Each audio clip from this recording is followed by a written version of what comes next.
Hey everyone, it's part 6 here. I'm trying to just establish, after I sanded out the areas of, with the last video, part 5, you can see how I've corrected with the clay board. I sanded parts of the hawk's areas over here out, and it's kind of like a giant eraser.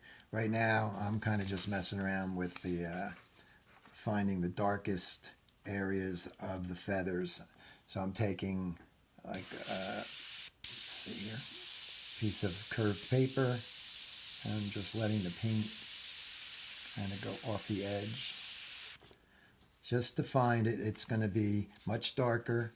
It's just to find the patterns, and of course this paint was just, some of this area was just put in tonight, and it's still in that, it's Createx illustration colors, and it's in that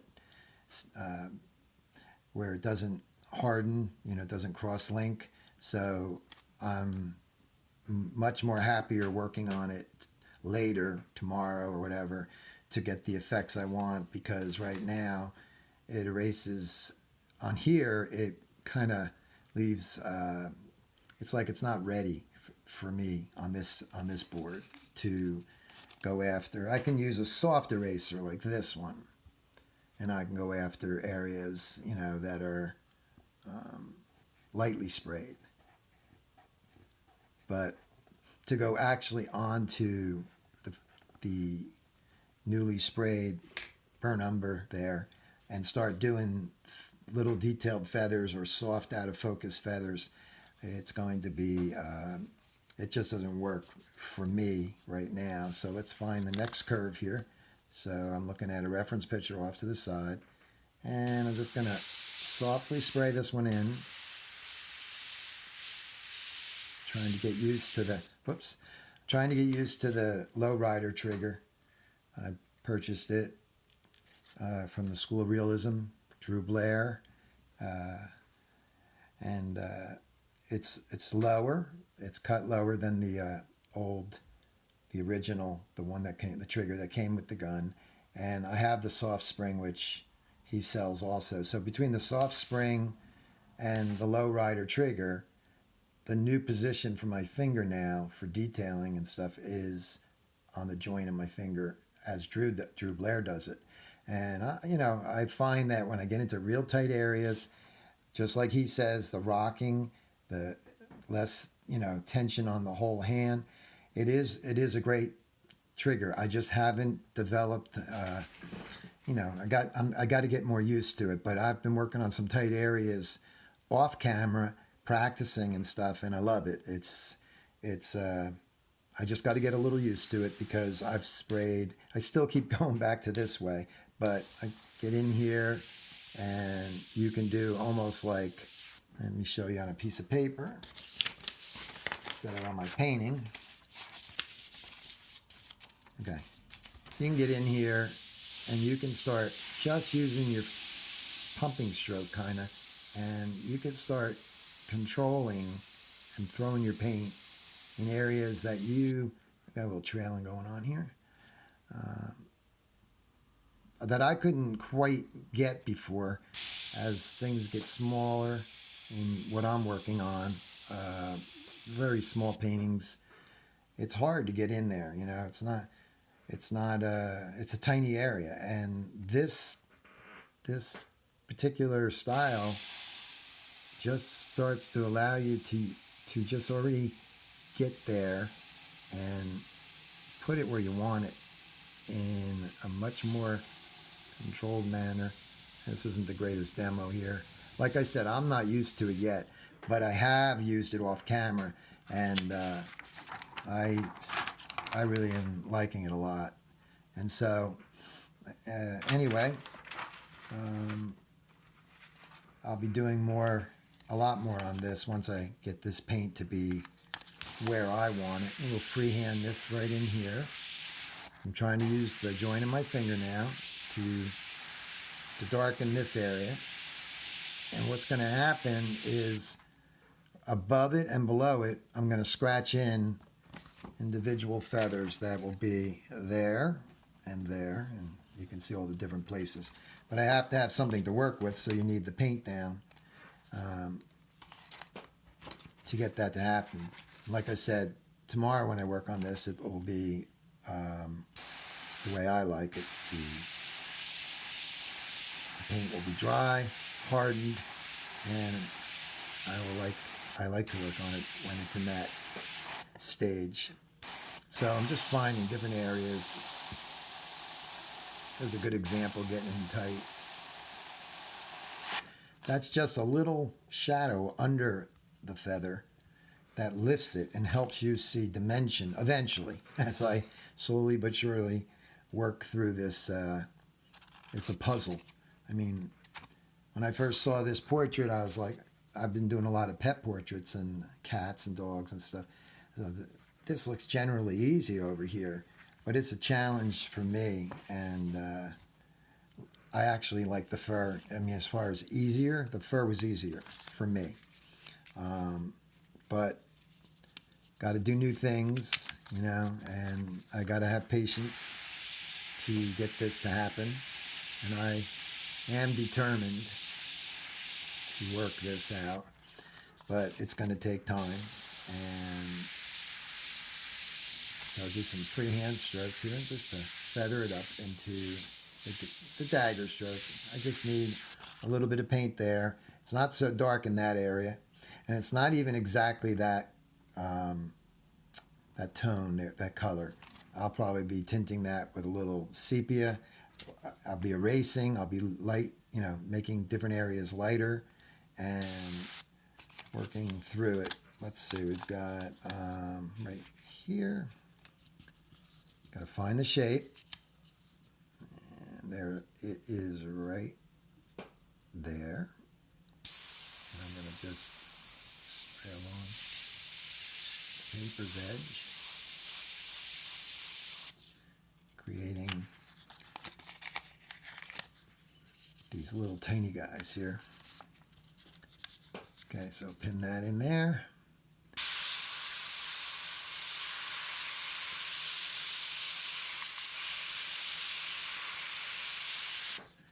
There you go. And this area is all, has a little kind of like the lighter color all going through right over it. And there'll be white, there'll be, you know, back and forth with this very light beigey color that's up in here too. And I'll be, you know, working with transparents in that area. A lot of this area is soft feathers. They're not scratched. They're kind of back and forth with like a soft stroke or a feather stroke, because they're not the hard, crisp little guys that are scratched in and then sprayed. So let's keep putting these things on here. Let's see if this is big enough for this. Not really. Let me try something else here. Try the bigger shapes of this shield. Okay, so we're going to go into this area right here. And what do we got going here? I got a little, find the shape.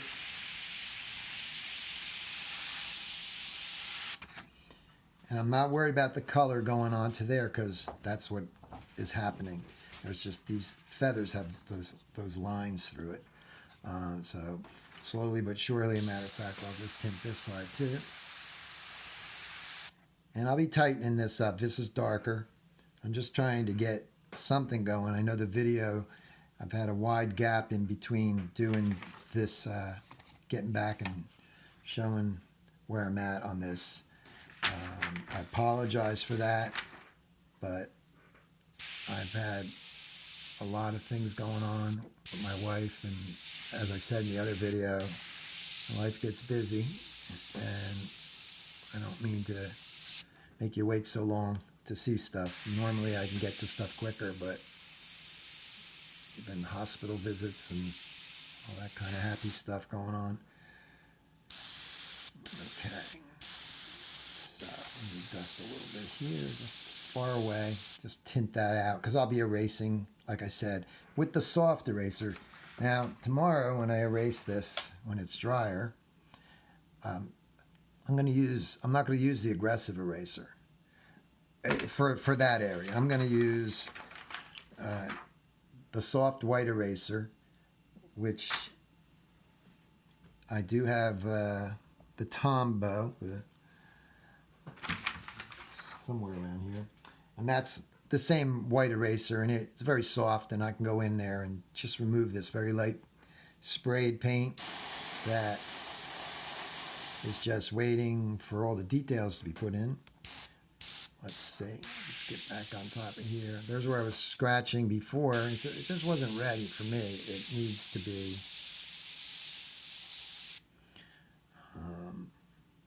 just, like I said, it needs to be harder. The paint has to be dry. Not that it's wet right now, but like I said, that cross-linking, that window of time, is for getting things done while it's in that stage. But for what I'm doing right now, I don't want that. I want it to dry. I just find that erasing later on, it just behaves better. Here's a freehand. Okay, get that finger in that jointed area. try to know that new finger position and work it out. A little shading up in here, just a tiny bit. Sometimes it's the smallest amounts that you get a whisper on. That's what's great about the airbrush. And as you see, I've worked on the beak. This area here, that's all kind of getting, I've kind of erased over it. I'm reworking this area because I originally established his chest area of his body out too far. So you could see I'm going to bring the green in all the way to that brown line right there. I'm not even showing you, I'm sorry. You could see the down here. I just had drawn it, was offset, and I had too fat of a body here. So I'll be reworking this area, and I want to lighten a few areas. The green's a little brighter and hotter, more saturated. I want to make a few changes there to get closer to the photograph. Just have a little more back and forth, repairing, fixing things, and trying to do your thing the best you know how. But this one has been a challenge, I'll tell you, for me.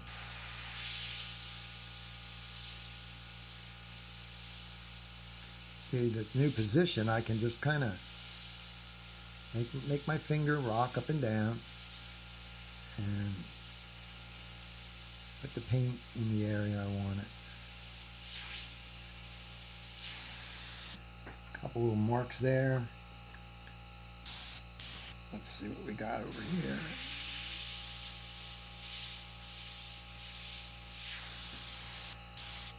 This is another color, it's lighter, so I can't spray that in there.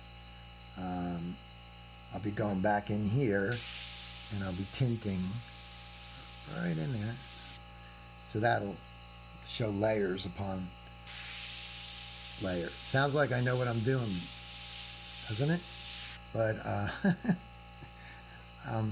I'm a student and a teacher, so as they say, you're learning as you go. But this is a challenge, and I'm going to stick with it. This isn't even a commissioned piece. This is just something I wanted to do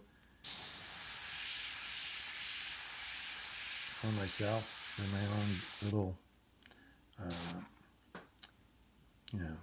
building up a little, where you don't send every painting out, because when you do, it's kind of like, I never keep any of my paintings. You're either selling them because they're commission jobs, or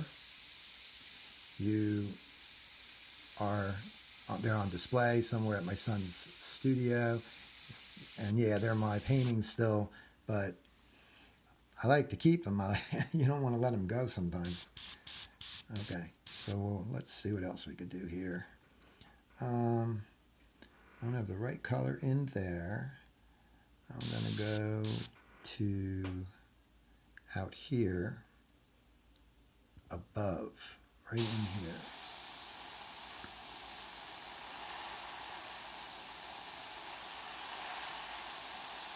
Pull away.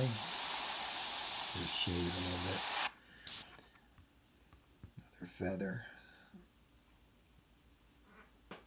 Okay, we've got this little centerpiece coming through, so we could probably get the right shape here, right there. Oops, there we go. That's gonna, it's almost like leaves, some of these feathers here. Okay, darken in, let's see, where am I here? Right here. This comes down.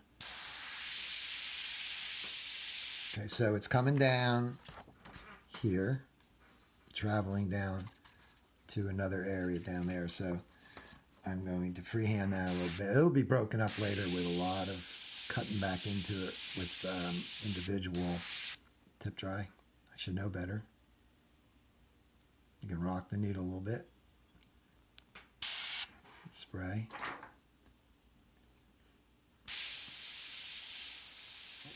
There we go. Whoops.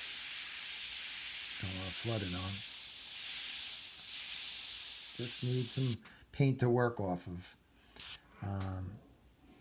Okay. So, go back up to the top.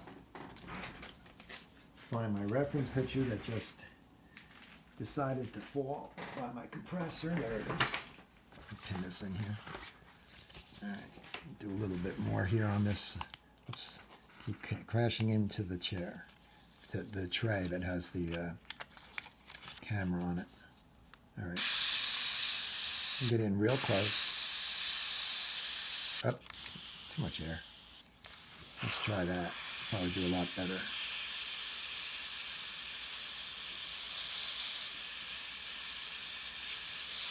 Yeah, that was a good one.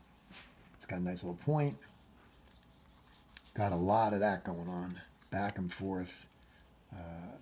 Pieces coming off of pieces like here. There's a baby one.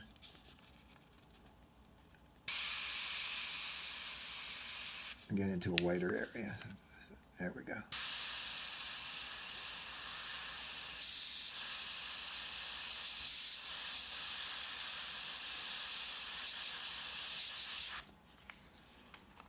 Yeah.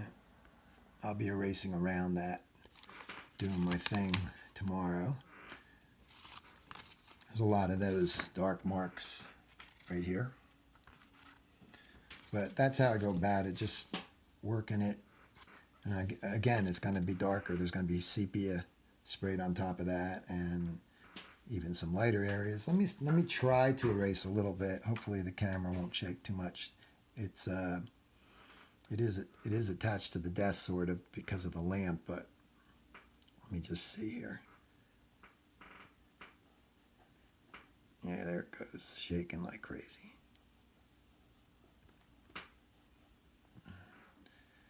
Yeah, I won't do it right now.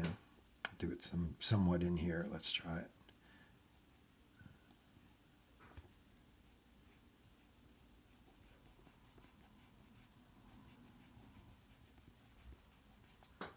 All right. But I'll be working on that and getting that to be more accurate. There's a lot of colors in here that are not even white. Got to put them in. That's another thing too. Right in here we've got all these guys hanging down in the green area, so they're actually going to be, carefully put in, and they will look like, you're almost seeing through them.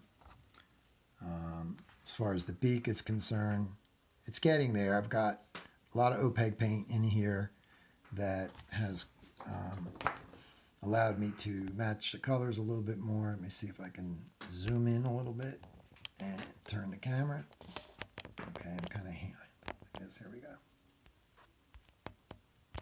too far. So that's where I'm at, and I will see you on the next video, and take care. Thanks for watching.